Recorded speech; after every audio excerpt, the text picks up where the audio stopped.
Gaya nito, may wall fluted panel. Itong sa aluminum cabinet halos hindi pa kasi kompleto to. Magkabit po nito or sa mga gawa na first time namin. Dito na kami gagawa ng pinaka-lock mechanism niya dito sa loob. Tapos mayroon lang tayong mga konto kanina. 4x6 lang naman yung kailangan namin. 4 feet yung mga gusto ko ilagay dito. So tingnan natin. Masasabi mo Mga Karos, good morning po. Kamusta po tayong lahat? Ito, welcome back po muli dito sa aming channel. Yan, another day and another house improvement. Ngayong araw po ng Martes, April 8. Ito, project update tayo sa ginagawa nating project dito sa Phase 6. Meron tayong 3 unit na ginagawa dito na puro up and down with end-lot corner. Meron naman din sa Phase 3, 2 up and down with end-lot corner. At saka yung project natin sa row house na may end-lot corner din. So ito mga Karos, nasa biyahe tayo, bypass road na kanya. Napapunta po tayo ng UTAP ngayon. Doon natin binili yung kulang pa na wall fluted panel na gagamitin po natin sa Phase 3. Yung project natin sa may Block 9 doon sa may banda 2nd floor. So ito mga Karos, samahan niyo pumili kami ngayong araw po ng Martes. Magbibigay tayo ng mga updates sa mga project natin at kakamustahin natin yung project natin dito sa Phase 1 na malapit na natin ma-turnover. Let's go and enjoy watching po. Tara. Dito na po tayo sa UTAP, sa General Trias San Juan 2. Yan, isang piraso lang naman yung bibilhin ko rito, yung kulang. Tapos bibilhin ko na yung iba pang kailangan po sa ibang project natin. Yan si, ano pangalan ni Sir? Sir Chris po. Yan si Sir Chris at saka ito yung contact number niya.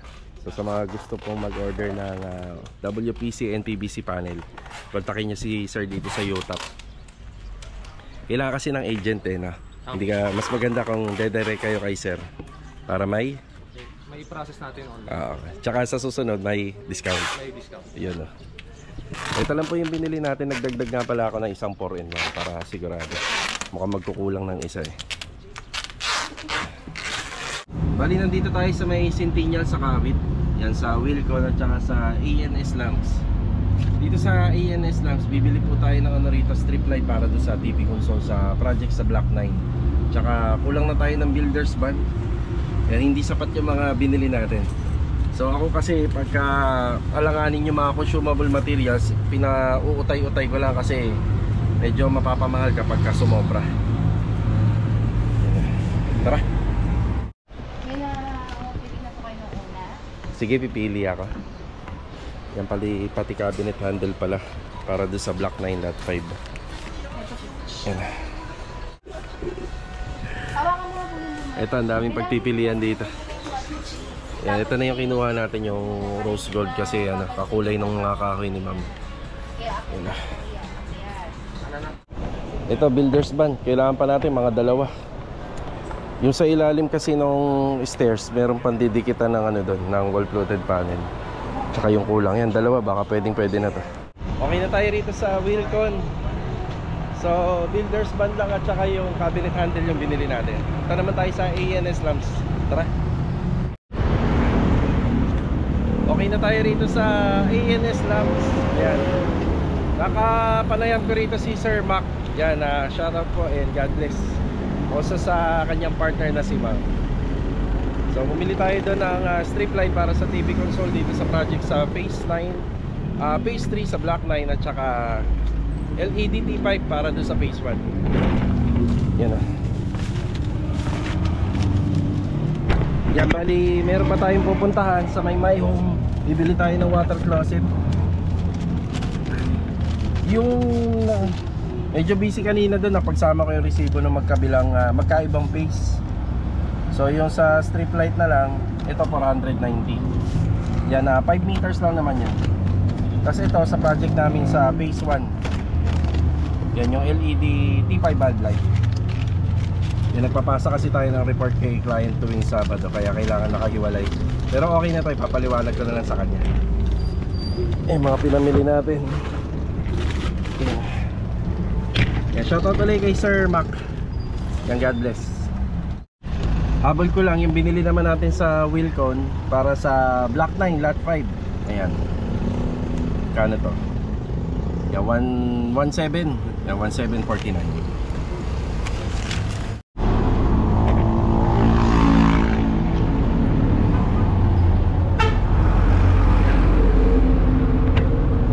dito sa Mayong, bumili na tayo ng water closet para doon sa ongoing project natin sa phase 6, yung dalawa ron. Yung naunang project natin sa block 1 at saka block 14. Yan, water closet at saka basin lavatory. Yan. So basin type to. Yan, basin type lavatory. So nakapatong to sa cabinet. Yan, tapos doon sa project natin sa block 9 lot 5, yung kitchen sink doon, luma kasi yun, hindi natin binili yun. Nakuha natin yun doon sa unit dati, tapos yun na lang daw ang ikakabit na kitchen sink. So wala po siyang ganito. Kung meron man, parang kulang-kulang na po, kaya binilan po natin siya ng isang set nito. Tapos pag bibili kayo ng water closet, samahan nyo na nito. Yan. Tapos meron naman akong extra ano dun mga angle valve, yung water supply, kaya hindi na ako bumili. Ito na yung mga water closet. Bali, one piece soft close po yung kanyang cover. Bali, pagka bumibili tayo yung ganito na sir, no? May ano na, may kulay na. Para hindi nilulumot. Tapos sa basin lavatory. Ganda, oh. Okay na sir, goods na. Nandito na po tayo sa phase 6. Adonis, good morning. Good morning. At si Marby, good morning. Good morning. Ayan. Itong dalawang water closet na to, at saka yung lavatory basin, bali dito po yan sa project natin at saka doon sa kabila, yung pangalawang inimpisahan natin doon. Bali dito ko na po muna ilalagay lahat para gumaan ka naman tong owner type jeep natin. Kasi pag nilagay ko pa sa bodega to, tapos pag kailangan hahakutin, bali dito na lang. Kapag luluwag naman na dito, dadalhin na po natin yung isang set doon sa kabila. Ang inaasikaso natin dito yung sa plumbing dito sa TNB. Ayan, puro dito muna. So nabanggit ko nung sa nakaraang vlog, babaguhin talaga yung mga location nito kasi yung sa sukat. Sa Athena, mas mahaba po yung TNB. Yung dimensional nito mas mahaba. Kevin, okay na. Thank you ha. Salamat. Hindi, doon na yun sa kabila. Sa ibang project na yan. Ayan, niram natin si Marvin. Nandito na ulit tayo sa phase 3. Yan, si Louie nakasalubong ko, may kinuha lang gamit dun sa basic circular. Yes, Kuya Rigor, magandang umaga Kuya Rigor, good morning. Magandang umaga, boss. At saka si Master Jojo. Good morning. Yan, bali ito, na paliwanag ko na noon, itong bandang pinto na gagamitin po sana dito, bali binabawasan po namin. Yan, masyadong malaki po kasi ito, pang ano po kasi ito, higit pa sa main door. Yan, mas malaki pa po siya sa pang main door. Yan, binabawasan namin, tapos uulitin po yung barnis sa magkabilang gilid. Tapos ito yung burning door natin. Yan, para po dito sa magiging sliding niya. Yan, sliding. Tapos ito yung pintuan. Ito yung wall fluted panel. Tapos yung additional na 3-in-1 wall fluted panel para sa taas. Tapos nagdagdag tayo ng builder's band dahil nandun naman tayo banda sa Wilcon. Tapos ito yung mga cabinet handle para doon sa closet sa taas. Tapos strip light, yun yung binili natin doon sa ANS lamp para naman dito. Yan sa TV console, may ilaw pa po kasi yan paikot. Tapos ito naman yung P-trap nitong 2-tab sa ating kitchen sink dito. Yan. Louie, good morning. Good morning. Yan si Louie. Ayan pa, may wall fluted panel pa po kasi. Tapos ito, bibilhan natin ng screw. Yan, 4 pieces kada isang wood planks. Bali, 4 times 9. 1, 2, 3, 4, 5, 6, 7, 8, 9. Yan. Ito naman yung tatrabahuhin ni Kuya Rigor kapag naikabit po namin to. Yan, tapos, binila natin to ng wood glue para dito sa baba. So, naka wood glue siya. Tapos naka-tox pa. Tapos yung tox niya, lalagyan din po natin ng wood glue. Ayan.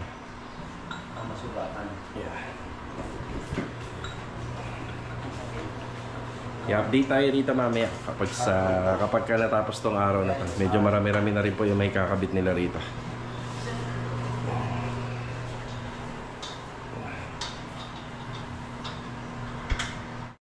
Inabutan ko pa si Kuya Dindo rito. Good morning Kuya Dindo. Oy, good morning. Ayan si Master Dindo. Bali kanina, binilhan ko nga rin po pala ng wall fluted panel to. Galing sa UTAP, yung project natin dito. Kasi nung naitanong ko nung linggo, ang gusto pala ang wall fluted panel ni Mami is yung kakulay ng kahoy. So yun yung binili natin. Akala ko gray, yung buti na lang hindi pa natin nabibili. Kaya ibababa lang po namin to. Ayan, dito medyo linis na lang. Mga ilaw na ikabit na. CCTV na lang. Yan, binilang ko nga pala ng T5 to. Napakaliit lang kasi yung cabinet naman natin dito maliit lang din naman. Ayan, wall-fluted panel para rito. Yan. Tricolor. So, magtataka kayo mababa. May lamesa naman kasi dyan kaya okay lang. So, ito yung ating T5 bulb light. Medyo maliit lang po to. Yan, isa rito. Tsaka isa dito sa kabilaan. Yan.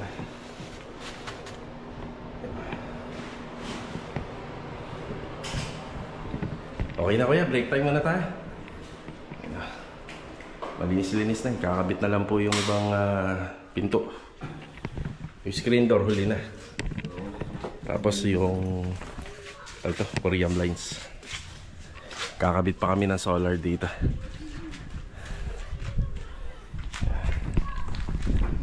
Basura namin. Ito pang huli na to, madali na yun.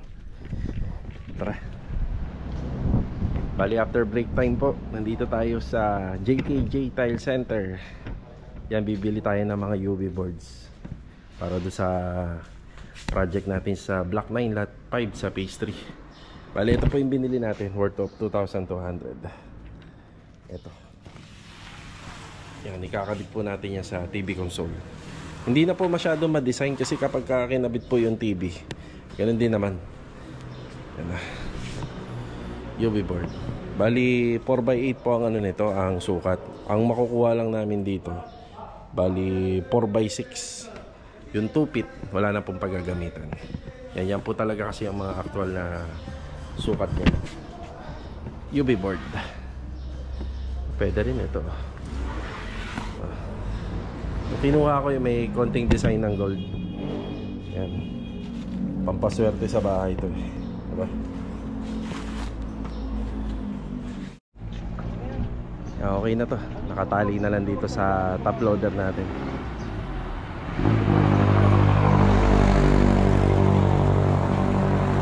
Yan, tara, hatid natin sa phase 3.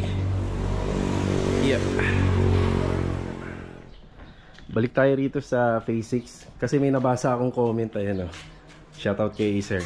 So yun sa niche, hindi naman po natin hinahayaan yun ng parang may butas siya.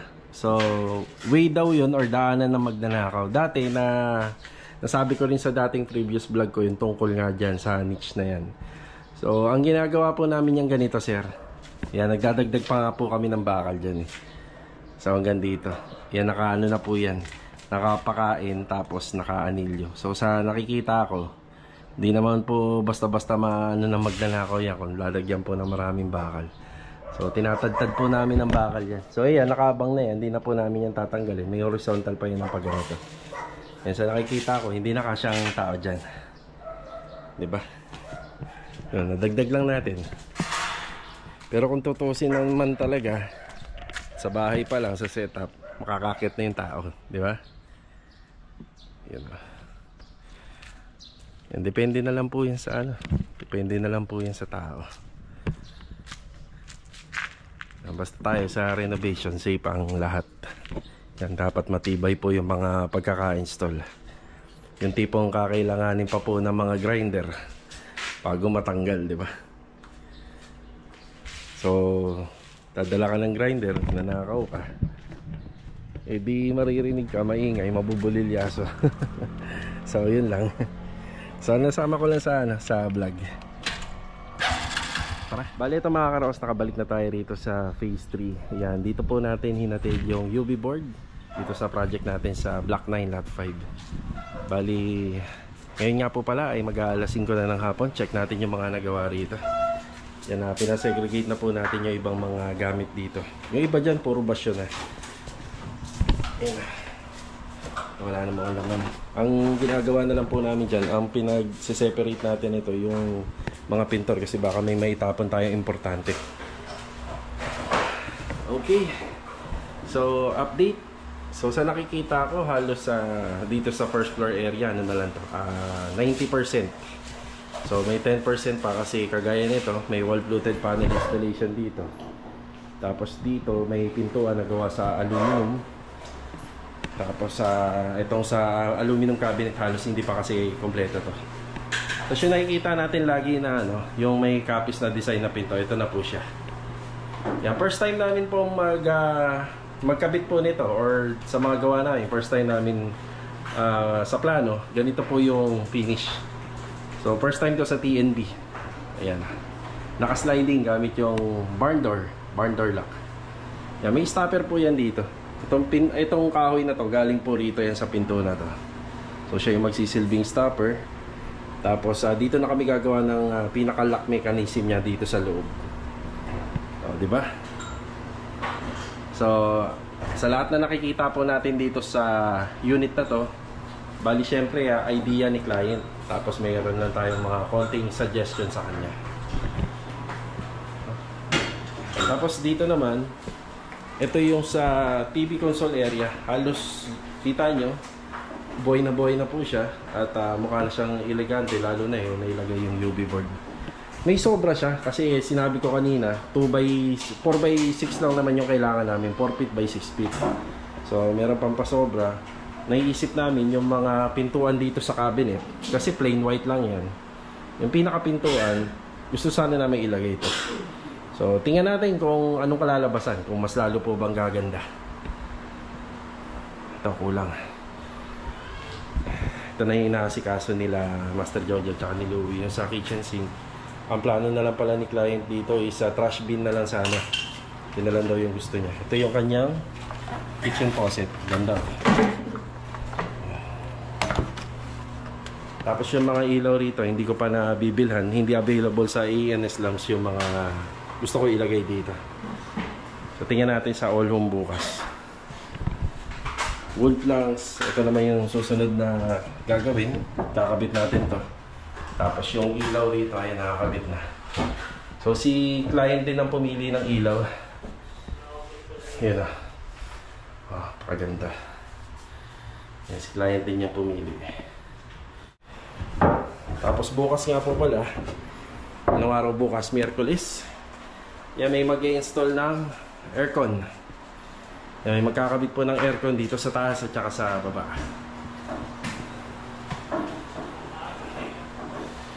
Ganda. Hindi pa tapos yan. Lalo na kung tapos na. So sa malapitan, ito po yun.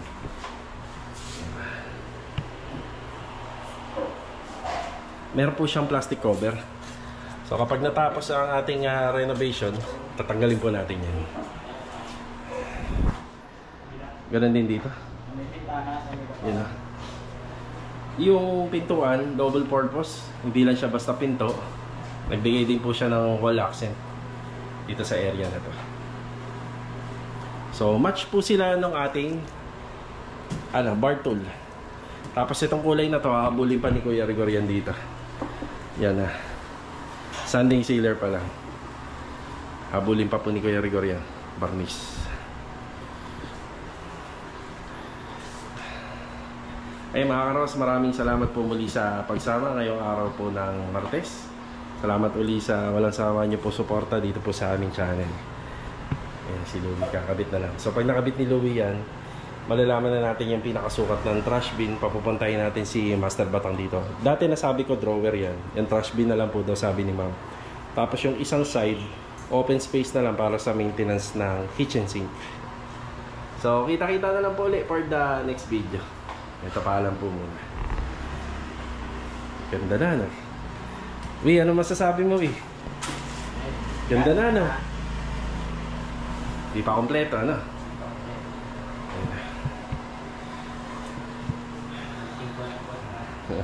Konting kembot pa daw, sabi ni Louie. Di, ano pa to, uy? Mahaba-habang kembutan pa to.